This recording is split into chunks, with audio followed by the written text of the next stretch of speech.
So right, so panapa I live ishaita short because tine bhora tida kuona, so this could carry panapa. So I'll just share nema groups 1 2, you know one's regret rejector 3 24. It has to be very, very short live yachona because ndaona bora nasa ndisikuzoita ndakona bora, so ndingo share and I'll try to be very quick. Continue. Right, so nyaya pano ndikadai so nguva zhinji vanhu tinodanana tisata. Right now kune vanhu vakawanda vanoda marriage, quite a good relationship, marriage. Uri vamubvudza vanoti ndoda kuchata vabereki vangu vambodyawo, right? Zvinhu zvakatosiyana marriage negood relationship, zvinhu zvakatosiyana.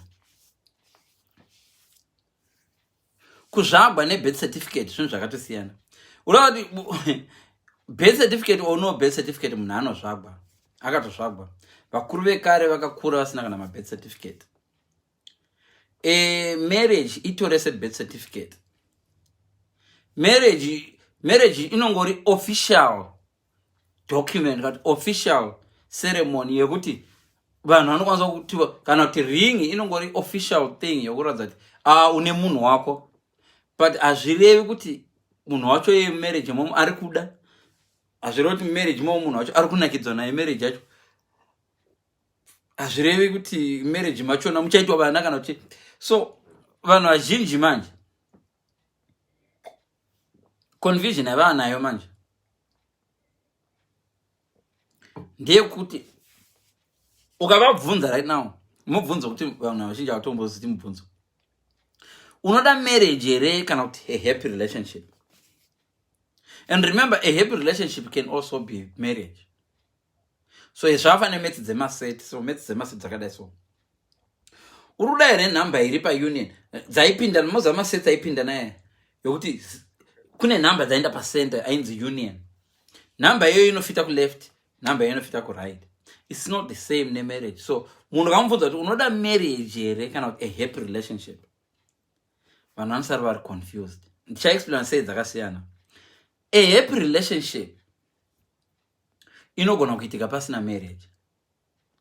Zvinova ndo zvisingadiwe nevanhu. Ndikogara mahara, munhu asina kundiroora, ndangofanira munhu ari kuchaya mapoto. Zvinofanira munhu ari kuchaya mapoto. A happy relationship, tisati amboenda kumarriage abvisirwa fomu yarakataona. A happy relationship inogona kuunza zvimwe zvese zvakuri kutsvaka zvemarriage kana iri a happy relationship. Nokuti kana uri muhappy relationship ukati pepi ndinokuda but unoziva chii, what will make me happy kuchata. Munhu waunodana naye even anga asingadi kuchata because anokuda, because you're in a happy relationship, anopedzisira achata. But you can't turn you can't turn muchato into a happy relationship. Kana a happy relationship yakadogara isipo, you can't turn muchato ndakachata newe, please respect me. Hazvishandi like that. Zvikandidzokorere futi ndatini. A happy relationship inogona kuunza muchato uyo uri kuda. Inogona kuunza ndoda munhu anondida agodididi vanhu vazhinji hamuti ndoda munhu anondida, ndoda munhu achandiroora. So you concentrate so much mukurovogwa, right? Ende kurovogwa kuripo, kurovogwa kwakafanira kuenda mushop.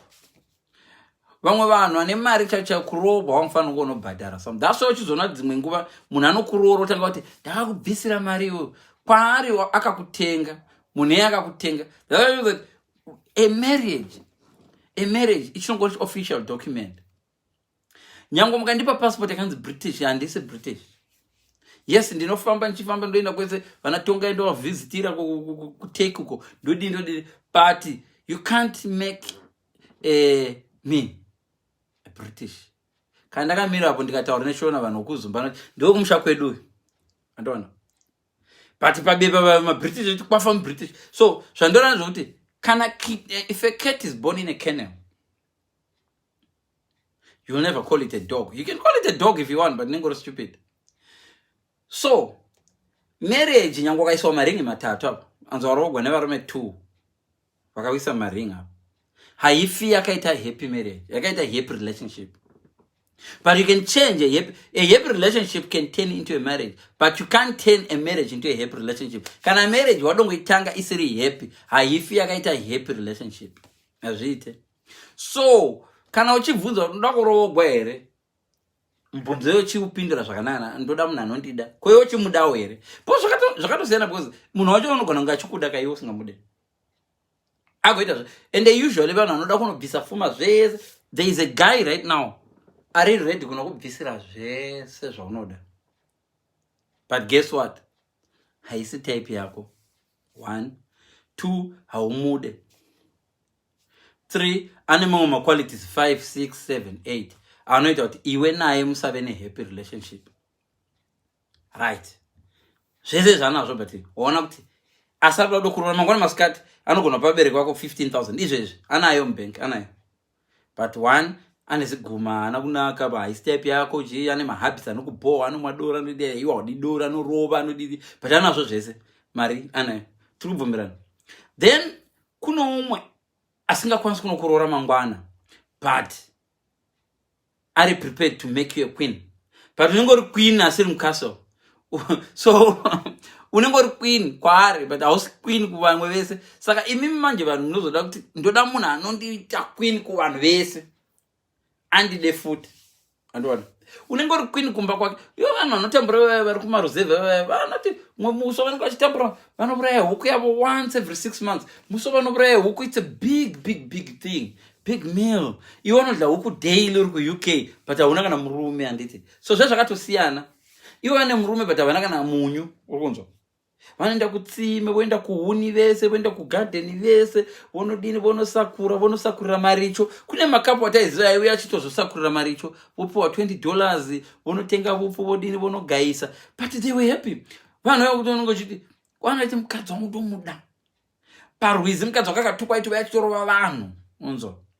Havana kana bathroom, havana kana toilet.